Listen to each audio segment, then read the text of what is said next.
Namastê.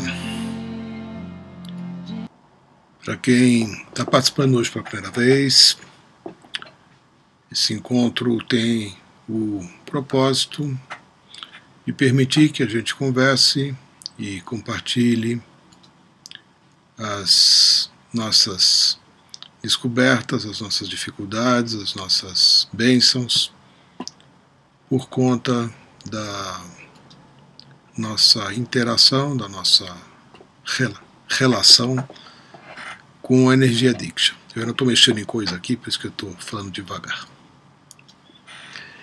E esse espaçozinho que tem aqui em cima, no canto direito de cima, é o espaço dedicado à colocação de perguntas que vocês gostariam que eu abordasse aqui no encontro. Normalmente eu faço um pequeno preparo para que nós possamos nos encontrar dentro de uma condição ideal, porque como é um encontro online, é natural que a gente se distraia com outras coisas ou por conta de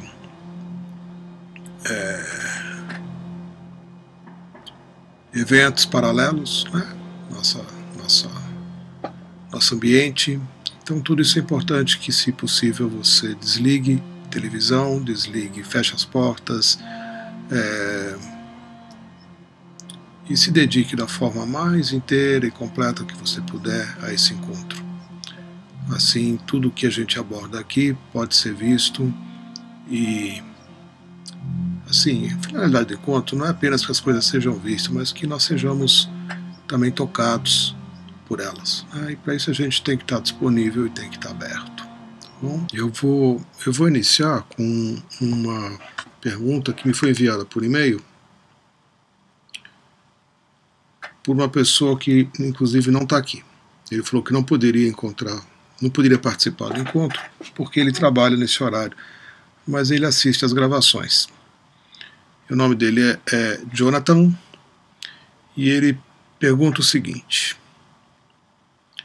boa tarde, Setu. Segue uma pergunta para o Satsang, pois não consigo acompanhar ao vivo. A pergunta é muito difícil para mim conectar com Deus, até mesmo com Srimad Bhagavatam. Muito dificilmente obtenho respostas ou até mesmo manifestações do divino. Cresci num lar cristão, daqueles que qualquer coisa fora do que a igreja falasse é pecado. Porém, quando cresci, tomei meu rumo para minha jornada espiritual. Hoje sou reikiano e DG, doador de Diksha. Porém, parece que ainda algo bloqueia todo o contato que tento fazer com o divino. Poderia, por favor, me dar algumas dicas para mudar isso e ouvir e ver o meu divino? Gratidão. Então, respondendo ao Jonathan, todos nós somos conduzidos ainda na vida por conta da presença de condicionamentos, né? Nós somos seres condicionáveis e condicionados. O que isso significa? Significa que nós agimos e reagimos às inúmeras situações que a vida nos apresenta, ainda de acordo com os programas que nos foram dados e com os quais nós nos identificamos ainda numa infância que nem é tão longínqua, né? Mas na infância. Então o que acontece é que, por mais que nós nos tornemos adultos, adquirimos novas informações, fazemos novas escolhas, algo que nos foi dado quando éramos crianças e com o qual nós convivemos por um longo tempo e através do qual, e isso é importante, estabelecemos uma relação não apenas com Deus, mas primeiramente com os nossos pais, né? Se nossos pais são pessoas que são, digamos assim, fortemente identificados com uma religião, praticantes, né? Então, para que possamos nos manter numa boa relação com eles, seguimos os mesmos passos, né? E a forma da gente adquirir atenção, amor, aprovação suporte e outras coisas mais, é fazer tudo aquilo que os nossos pais nos ensinaram. Depois, como adulto, tomamos novos rumos, tomamos novas decisões, iniciamos, como você disse, uma jornada espiritual.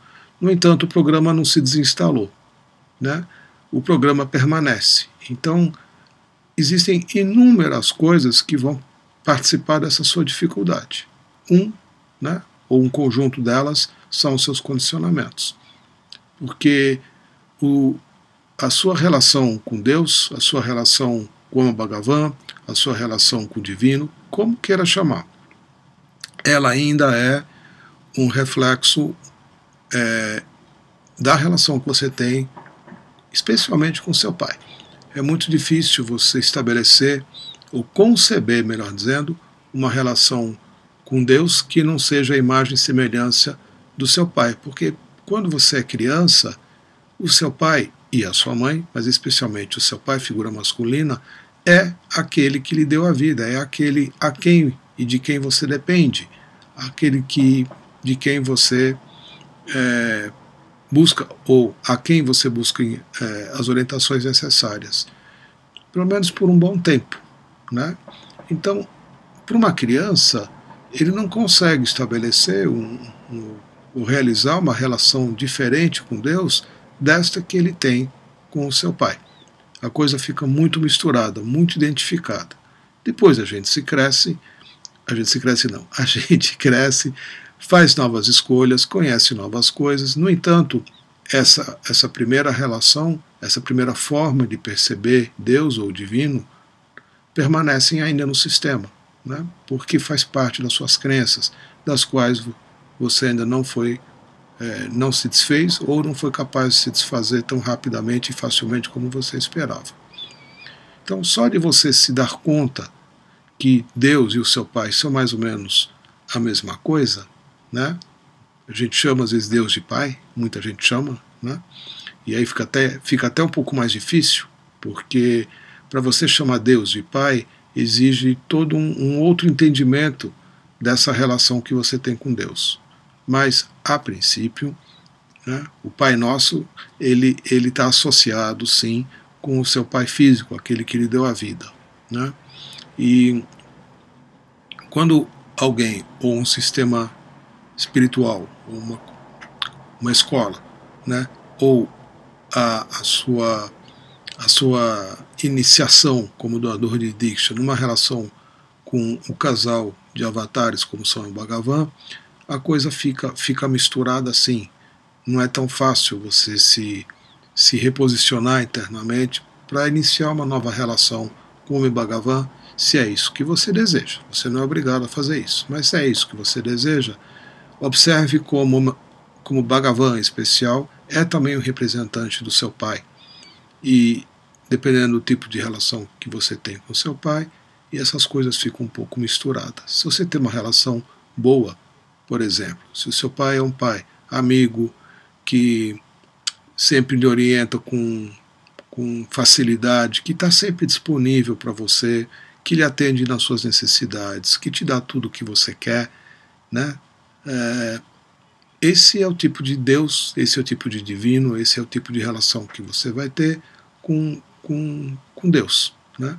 Se, no entanto, você foi ou ainda é uma criança ou um adolescente ou até mesmo um adulto cuja relação com o pai é distante, ou com um pai que é autoritário, ou com um pai que é ignorante, ou com um pai que não te aceita, ou não aceita parcialmente as coisas que você faz, as coisas que você pensa, os caminhos que você toma na vida, o que é comum, né? É possível que a sua relação, o seu sentimento de desconexão, de não conseguir acessar este pai, porque ele não está junto com você, seja também transferido para a sua relação com o Bhagavan. Então dá uma observadinha, porque eu não sei a sua história, não sei como é que é a sua relação com o seu pai, mas possivelmente, e isso é muito comum, essas coisas estejam acontecendo também. Tá bom? Na separação, pelo menos na concepção separada da relação que você tem com seu pai e na relação que você tem com o divino, vamos chamar assim, você vai ver que é possível sim você dar início a uma nova relação do zero com a presença divina, com o divino, com Deus, como você queira chamar, que não seja contaminada pelo padrão de relacionamento que você tem com o seu pai. Essa é uma das possibilidades, tá bom, Jonathan?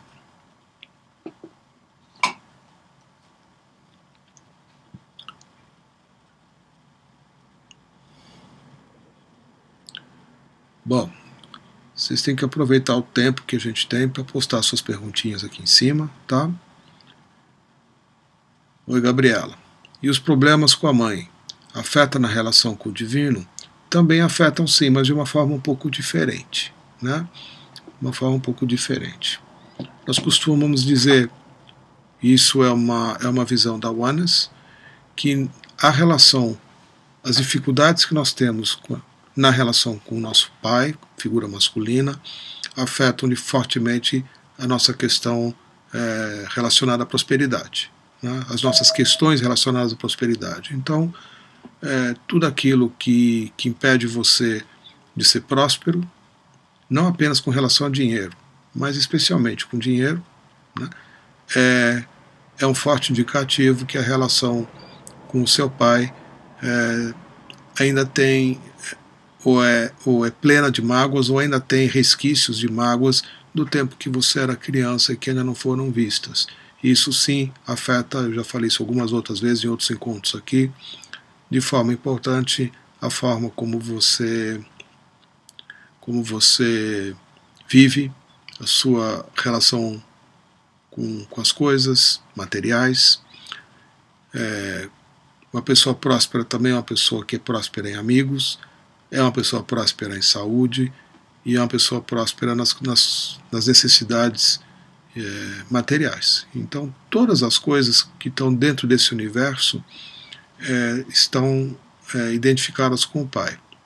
A nossa mãe, que de fato é a sua pergunta, também, no caso, a relação, uma relação difícil com a sua mãe, vai afetar a qualidade da sua vida. O que vai acontecer com a sua vida? Você vai ter dificuldades em fazer com que as coisas fluam, as coisas ficam travadas, as coisas não se resolvem facilmente, tudo você tem que lutar muito, tudo que você tem que fazer, você tem que brigar muito para conseguir. Uma relação com a mãe que tem ainda mágoas de infância faz com que você tenha uma percepção da vida como sendo algo que você tem que lutar muito para que as coisas deem certo. E isso se transfere, se transporta também para a relação que você tem com o divino, né? Porque fazendo uma relação aqui com Mãe Divina. Mãe Divina é a Terra, né? É a fonte de vida, é da onde você tira tudo o que você precisa para usufruir da sua passagem aqui pela Terra. Então, uma relação complicada com a mãe vai sim se refletir na forma como você vive. E isso também vai se transferir para a relação que você tem com a sua espiritualidade, porque as coisas não estão separadas, né? Pai é só um aspecto dessa relação e mãe é um aspecto que participa dessa relação, porém de uma forma diferente. Ambos, pai e mãe, juntos são os provedores. Nós somos provedores da vida. Nós somos o fruto da relação entre essas duas pessoas, né? Essa centelha divina da qual nascemos vem do encontro de ambos, de pai e mãe. Não dá para a gente ser filho de um deles só. Somos filhos da relação e do encontro de ambos. Então, a dificuldade com um ou com o outro vai sim afetar a qualidade e o formato da nossa caminhada pela vida, e especialmente e inclusive na nossa espiritualidade. Então é muito importante, e a Oneness, no caso, dá um enfoque bastante importante, dá uma importância maior à cura da relação com os nossos pais. É a mais importante cura que é necessário ocorrer para que a nossa caminhada espiritual flua. Não adianta você querer se desenvolver espiritualmente e ainda manter dentro de si os inúmeros conflitos, as mágoas e as outras dificuldades ou características que são provenientes de uma relação não muito boa com seus pais. É muito importante curar essa relação, ainda que os seus pais não se encontrem vivos, eles estão dentro de você. Às vezes não é possível a gente acertar uma relação com os pais, porque eles já morreram, ou porque estão distantes, ou porque não entenderiam, e assim por diante. Não temos o acesso mais a eles. Mas você sempre tem o acesso direto ao pai e à mãe que você carrega dentro de você, que às vezes são até um pouco diferentes do seu pai e da sua mãe verdadeiros, pessoas físicas, né? Independente de quem ou de como eles sejam, você carrega dentro de si um pai e uma mãe. E a forma como você se relaciona com eles dentro de você afeta a sua vida como um todo. Por isso que a gente oferece alguns processos focados na cura dessa relação. Tamanha importância que ela tem para o nosso crescimento. Tá bom? A mãe com a qual e pela qual você é afetada, ela está dentro de você. Ela está dentro de você, sim. Como vocês sabem, uma vez que a gente começa a receber a Diksha, participar das Oneness Meditation, como vamos ter a oportunidade de participar daqui a pouquinho, muitas coisas que a gente nem se dava conta que estavam presentes e que eram limitações em nossas vidas, começam a aflorar. Então, não é que você recebe uma Diksha ou você faz um processo e no dia seguinte está tudo ótimo.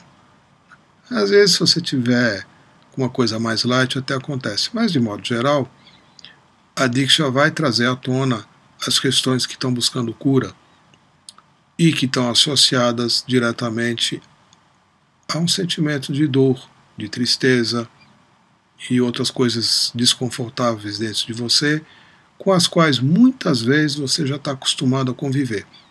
Você nem consegue conceber uma vida isenta dos malestares com os quais você já está tão acostumado a conviver. Só que a vida não foi feita para você experienciar estas coisas, e sim para você se liberar delas. Esse é o nosso mais importante aprendizado. Então, nós, habituados que estamos a sempre encobrir as coisas, virar as costas para elas, ou postergá-las, ou conviver com elas de uma forma resignada, né? Resignação não é aceitação. Então, o que a Diksha vai fazer? Ela vai te botar, muitas vezes, de uma forma muito rápida, frente a frente com tudo aquilo que precisa ser visto, porque as coisas só têm força de atuação na sua vida enquanto elas permanecem inconscientes. No momento em que elas se tornam conscientes e você as vê, logo elas perdem todo o poder de ação na sua vida. Por isso que é tão importante ver. Por isso é importante permitir que quando você recebe uma Diksha ou se submete a um processo que inclui, por exemplo, uma contemplação, que você de fato não o faça apenas mentalmente, que você se permita ver o que precisa ser visto e que isso venha e seja acompanhado também num sentimento de gratidão. Porque muitas vezes a gente vê coisas e fica revoltado com o que está vendo, né? Com situações, com dores, e a gente evita vê-las. Mas o fato de você evitar ou não querer ver as coisas que estão aí para serem vistas não vai fazer com que elas desapareçam. Elas apenas se acumulam no inconsciente e afetam a sua vida. Boa parte das dores que todos nós carregamos, dos desconfortos que carregamos, nós os carregamos desde um tempo que a gente talvez ainda nem soubesse falar direito, né? Ou não sabíamos nos expressar, ou sentimos coisas de uma forma tão intensa, que nos sentimos quase que abandonados, porque ninguém de fato sabia ou estava junto com a gente, especialmente no sentimento de medo. O medo que uma criança, por exemplo, sente, às vezes é vista pelo adulto como uma bobagem, né? A criança está em pânico, a criança está vivendo uma situação de horror, de pavor, de medo, mas às vezes é por um inseto, é por um besouro, né? por uma lagartixa, por uma coisa até inofensiva, mas para a criança aquilo é extremamente assustador. E quando o pai não está junto, quando a mãe não está junto com uma criança nesse momento, ela se sente abandonada. E a dor que ela sente nesse momento, ela carrega, inclusive quando ela é adulta. Então, na relação com aquele que te protege, na relação com aqueles que lhe dão tudo o que você precisa, essas memórias desses eventos não devem ser subestimados, devem ser acolhidos, e é importante que você desenvolva o interesse em olhar para essas coisas, porque você está preso nelas. E a qualidade de vida que você tem, se ela não for boa, com certeza ela é resultado disso que você ainda não olhou direito, porque não sabia que era preciso ver. Né? Nós não somos criados, educados ou até mesmo orientados a ver as coisas. Aí vai buscar terapia, aí vai buscar leitura, aí vai buscar alguma coisa que te ajude a entrar em contato com certas coisas. E a Diksha, ela é um forte agente que, mesmo que muitas vezes você não vá procurar algo, ela te apresenta, ela bota na mesa para você ver. Ela bota diretamente, explicitamente na mesa para você enxergar.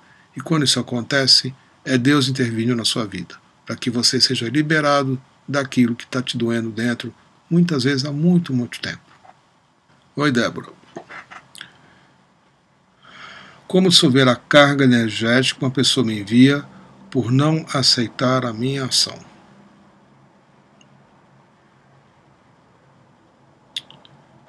Olha, isso é muito relativo, Débora, tá bom? Porque, na verdade, quando uma pessoa manda ou projeta em você um sentimento negativo, a primeira a ser afetada pelo que ela está fazendo é ela mesma, né?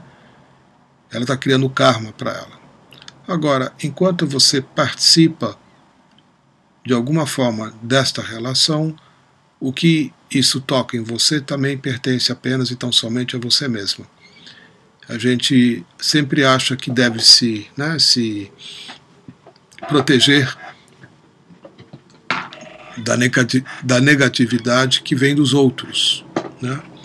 Mas a negatividade dos outros só nos afeta porque estamos abertas para elas, para as pessoas, por algum tipo de vínculo. Muitas vezes temos relações de dependência com as pessoas e, por conta disso, estamos vulneráveis ou nos submetemos a condições que mudam, mas estamos ainda vulneráveis a certas coisas e aí somos afetados.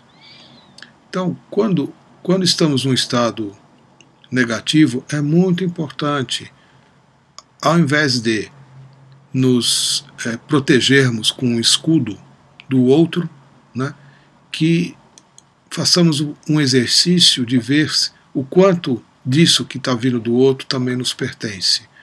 Porque se a gente sempre terceirizar e apontar o dedo para o outro como sendo a fonte dos mal-estares que sentimos, a gente nunca vai sair disso, né? Nunca vai sair disso. A única forma de estarmos isentos dos efeitos das atitudes, pensamentos e etc. que venham das outras pessoas é nós mesmos estarmos isentos e livres e vazios destas mesmas coisas. Aí nada te afeta mais. Nada te afeta mais, porque você fica isenta de vibrar na mesma frequência, né?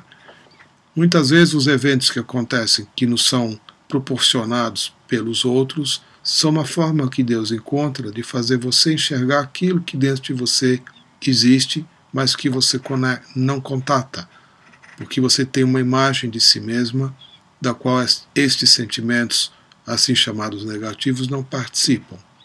Então é preciso ter muita cautela com essas coisas, né? Se de fato alguém está agindo de uma forma negativa, claro, a gente está sujeito, né? Mas antes de você reagir e se proteger do outro, veja por que essas coisas estão acontecendo para você. De certa forma, nós agimos ou temos dentro do nosso sistema como se fosse um ímã, né? Nós atraímos aquilo que precisamos. Não porque gostamos das coisas negativas, mas porque tem algo ainda que permanece dentro da gente que a gente não viu ainda. Então, as situações, as pessoas, os eventos, o que quer que seja, se apresentam diante de você como uma forma de você contatar aquilo que está dentro e que você não viu ainda. uma vez que está visto, nada mais te afeta dessa forma, né? E o que vem de negativo do outro volta para ele imediatamente, não chega a você, você não é mais afetado, né? Eu sei que parece uma coisa um pouco teórica, mas experimenta para ver o que acontece, né? Todos nós temos um espaço no qual a gente faz a meditação, muitas vezes antes do encontro, que é o nosso coração, né? E o coração ele tem uma propriedade muito especial. Ele processa qualquer coisa, ele transforma coisas, ele tem a qualidade de um alquimista, ele alquimiza coisas. Existe uma técnica de meditação muito linda que se chama técnica de Atisha.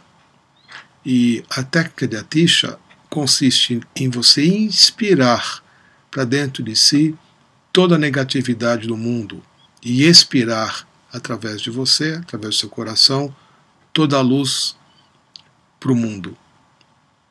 A gente faz isso por um certo tempo, né? Sabendo que temos no coração a possibilidade de incluir as coisas.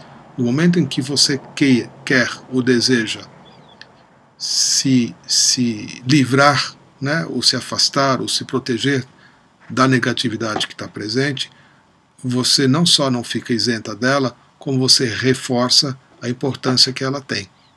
Pelo fato de querer se livrar de algo, você dá força para aquilo. E obviamente aquele de quem você quer se desfazer não vai embora. Então, o que a gente observa e aprende é que as coisas elas se dissolvem pela inclusão e não pela rejeição. É muito importante você desenvolver a capacidade de abraçar as coisas, todas elas, indistintamente delas serem positivas ou negativas. Seja lá o que for, abraça, porque você é parte de tudo o que acontece, e tudo o que acontece fora também é parte de você. Então, uma boa forma de você trazer positividade ao que é negativo é pela inclusão, é pelo abraço. Não precisa abraçar a pessoa, às vezes nem dá, né? Mas você pode incluir, não de uma postura superior, simplesmente com humildade, né? Sabendo que você participa também da negatividade que é coletiva. Nenhum de nós está isento disso. Pertencemos à raça humana e não estamos separados uns dos outros. Algumas pessoas são mais fortes, outras já estão mais isentas de certas coisas, mais desidentificadas do coletivo. Mas somos todos parte do mesmo. Qualquer transformação que ocorra dentro da gente vai afetar o coletivo, especialmente se você está desperto, né? Uma pessoa desperta afeta 100 mil pessoas. Então, busque caminhar, se encaminhar para o seu despertar, porque é isso que de fato vai ajudar você. Não é botar ou se proteger daquilo que você acha feio, ruim, violento, etc, etc. Tá bom?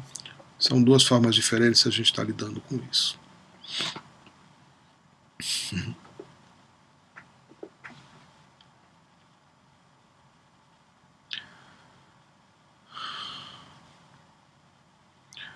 Oi, Isabel, Setu, um Diksha Give que não está muito bem internamente pode fazer a doação de Diksha ou é mais adequado não doar e deixar para outra ocasião?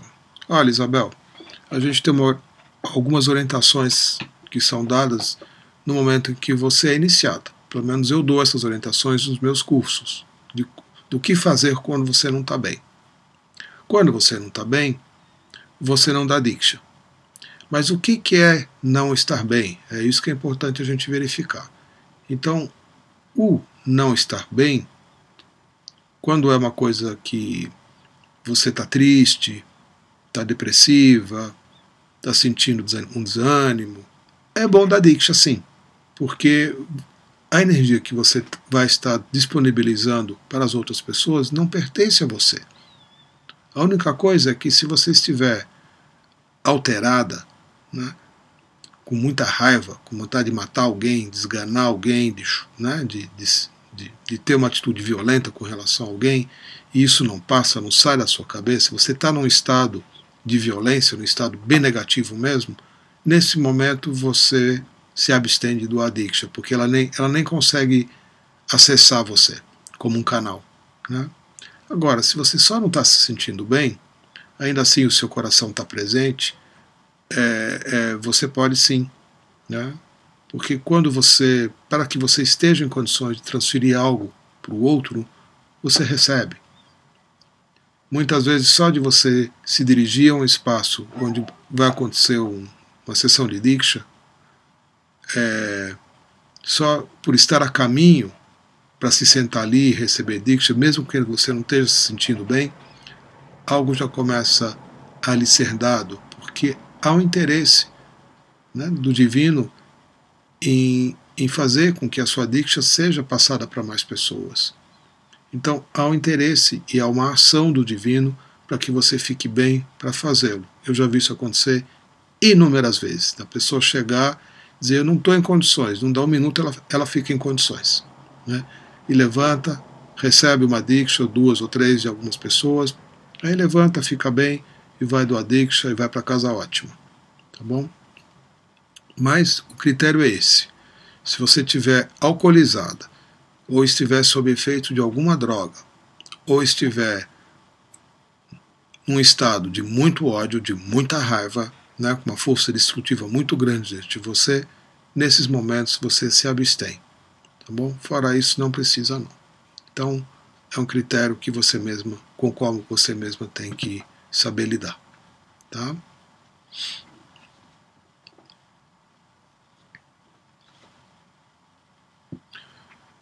Oi, Patrícia, boa noite. Não consigo me desvencilhar de uma relação negativa com a pessoa com quem trabalho.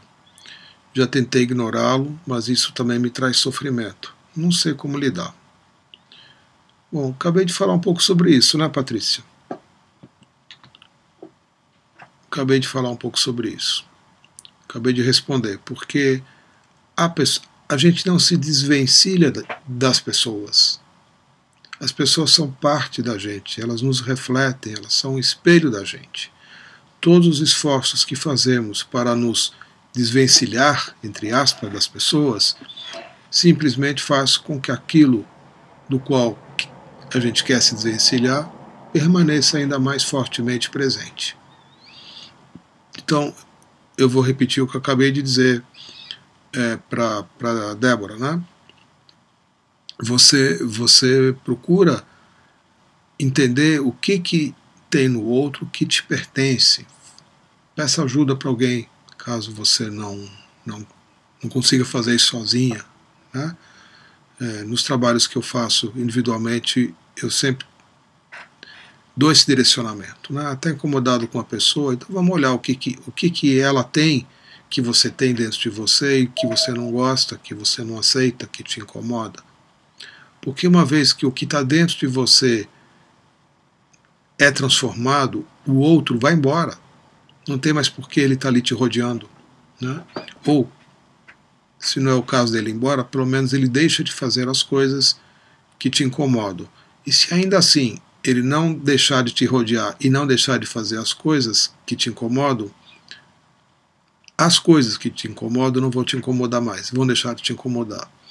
Então a pessoa vai continuar fazendo as mesmas coisas, agindo da mesma forma, mas naturalmente ela vai acabar saindo da sua frente. Não porque você a excluiu ou a rejeitou, mas porque você aceitou dentro de você mesma aquilo que você não aceita nele, mas que possivelmente faz parte de você também. Então, novamente eu repito, a gente não se livra da negatividade excluindo a fonte daquilo que nós consideramos negativo. Pelo contrário, a gente traz aquela qualidade para a gente, observa por que aquilo está acontecendo com a gente, o que nós temos dentro que não foi visto ainda, mas que é semelhante, né? Ah, mas eu não sou igual, sou muito diferente daquela pessoa. Será mesmo? Né? Pode ser que você seja muito diferente, né? Mas observa nas suas relações, não com a mesma pessoa, em outras, ou na relação consigo mesmo, se isso que está diante de você te perturbando tanto, também não faz parte de você. Esse é o primeiro passo. No segundo passo, caso você não consiga ver, você pede ajuda para ver. Pede para uma pessoa te ajudar. Se a pessoa ou você não tiver o acesso a alguém que possa te facilitar isso, você pede para o seu divino te mostrar. Sempre pede para ver. Sempre pede para ver. O procedimento é sempre o mesmo. Tudo aquilo que é visto deixa de atuar no seu inconsciente de uma forma tão importante.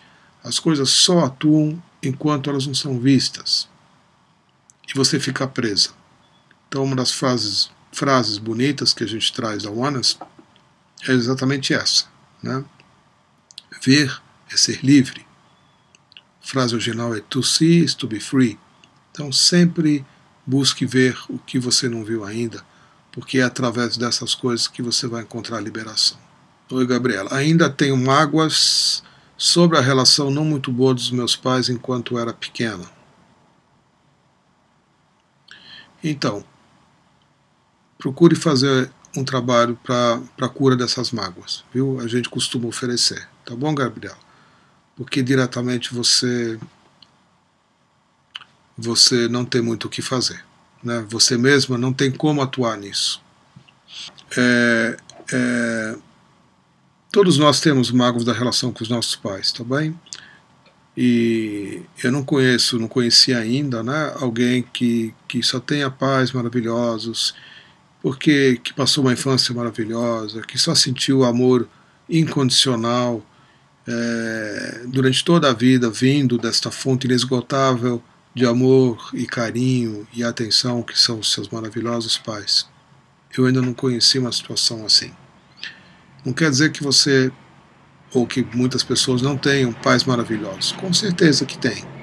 Mas, ainda assim, todos nós temos uma fase da infância, enquanto nós éramos crianças, onde as coisas aparentemente banais aconteciam e os pais muitas vezes não viam nem a saber, né? Numa relação com uma irmã, numa relação com um irmão, numa relação com um primo, ou até mesmo de presenciar injustiças no comportamento dos pais, entre eles, etc. Todo mundo está sujeito a isso. Dependendo da forma como é a nossa família, da forma como é a nossa infância, essas coisas nos marcam profundamente e passamos a ter toda uma visão do mundo como resultante dessas primeiras experiências que se deram na infância. Aí o adulto, ele sempre tem uma compreensão como adulto. Teve jeito, era assim mesmo, tal. Imagina, hoje eu amo meu pai, amo minha mãe, são pessoas lindas e tal. Com certeza são. Mas é importante que a gente acesse a criança, né? E esse é um processo, às vezes não é muito fácil também da gente fazer sozinho. É importante você fazê-lo,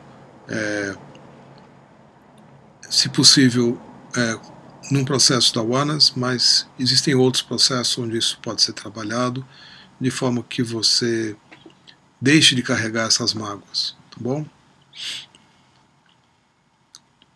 Que elas afetam a sua vida.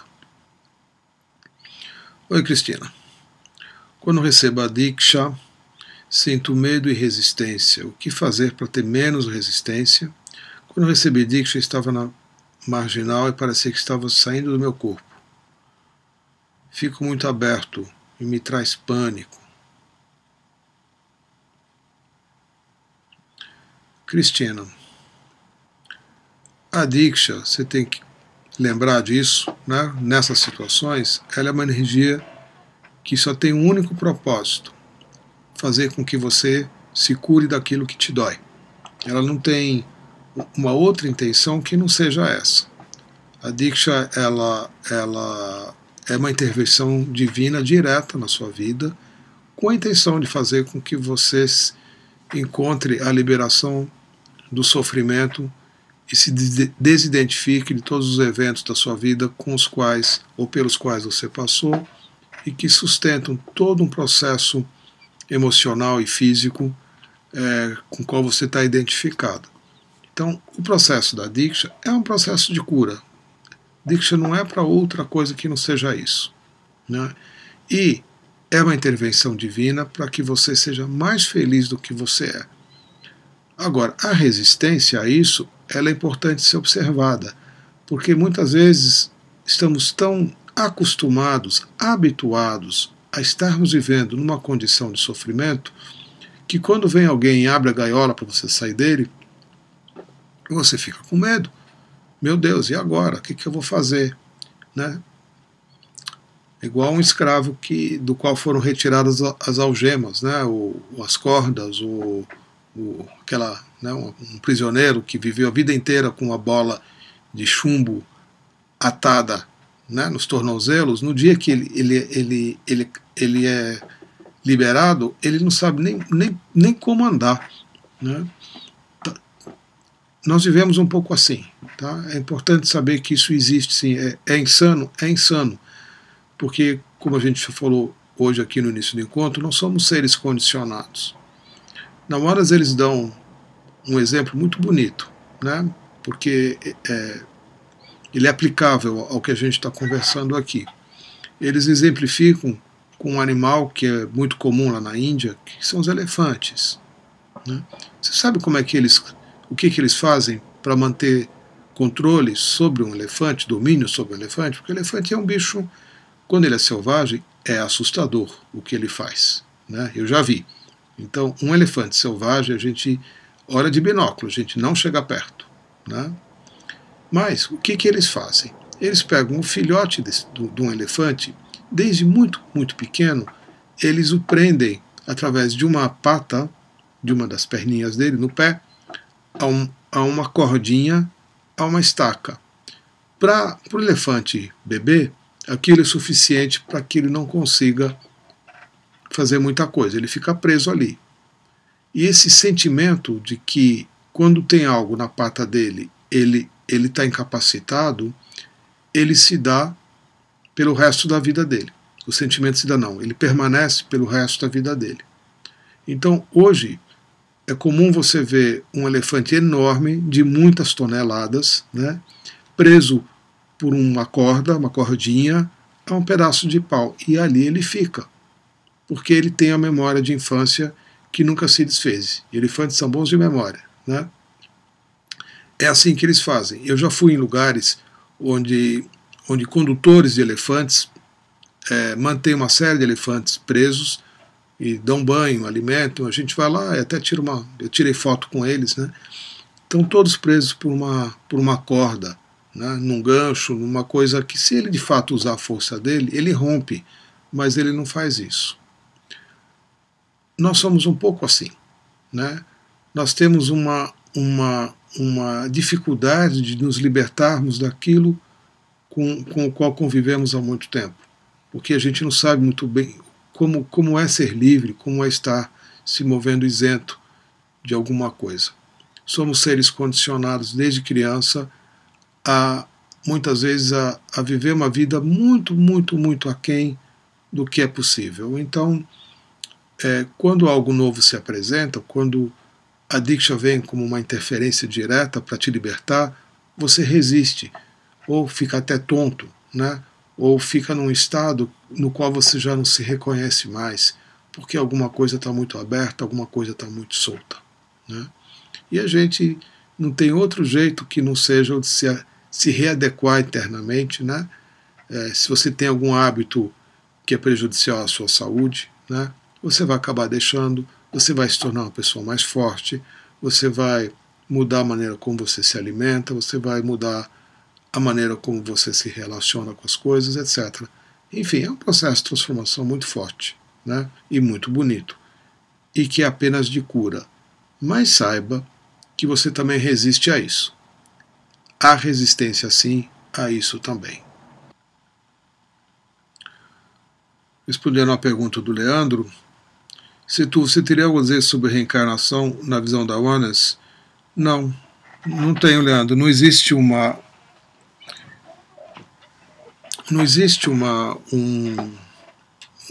questão a esse respeito. Tá?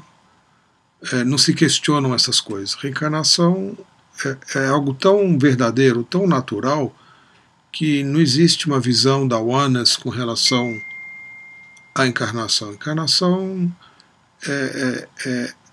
é algo, é uma dinâmica da natureza da qual fazemos parte, né? E o que reencarna, o como reencarna, o que é, né, isso sim é um tema que eu não tenho como abordar aqui agora, tá bom? Né? Quem é que reencarna? É uma pessoa? Né? O que reencarna? O que encarna? Né? Isso, se a gente for examinar, vai nos conduzir a questionamentos bem profundos, né? Porque nós imaginamos que somos pessoas e talvez a gente não seja, né? E temos a identificação como uma forma, como se esta mesma forma, né, morresse e reencarnasse na mesma forma e fosse dando continuidade, levando as suas experiências de uma vida para outra. E talvez as coisas de fato não se deem assim, se deem de uma forma um pouco diferente, mas não me cabe aqui nesse momento falar a esse respeito, porque eu também não sei muito não, tá bom? E já são 11h05, eu vou estar fechando o encontro aqui. Dentro de 10 minutos eu vou estar abrindo novamente a sala, espero que sem problemas, para a gente para a gente participar e compartilhar uma Oneness Meditation, tá bom? Espero que na próxima semana não tenhamos tantos problemas técnicos para começar, como eu tive hoje, que a gente atrasou quase 15 minutos, e eu gostaria de estar conversando mais tempo, mas eu tenho que respeitar o tempo da Oneness Meditation. Para quem não conhece, é uma diksha que é dada pelos olhos, somos vários meditadores que fazem isso, é parte integrante do encontro, porque muitos dos temas que a gente abordou aqui, eles são aprofundados, ou são vistos, ou são liberados durante uma meditação como essa. Somos vários meditadores que oferecem Oneness Meditation Online, eu sou apenas um deles. Existe uma agenda para isso, que é divulgada diariamente pelo site Oneness Brasil. Então, se você estiver com sono agora e não quiser ver a ON, amanhã, num horário que você estiver com menos sono, mais bem disposto, receba uma ON de algum outro meditador também, tá bom? Mas quem estiver disposto a continuar aqui comigo, dentro de 10 minutos, vocês vão sair daqui, eu vou fechar, nós vamos abrir um outro link, tem um outro link, vocês fazem o mesmo processo, para quem nunca foi. Clica lá no link, vai abrir de novo uma página igualzinha essa aqui, e já vai estar entrando uma música, e em instantes eu vou estar fazendo a transmissão da Diksha. Tá bom? Namastê, obrigado pela presença até aqui.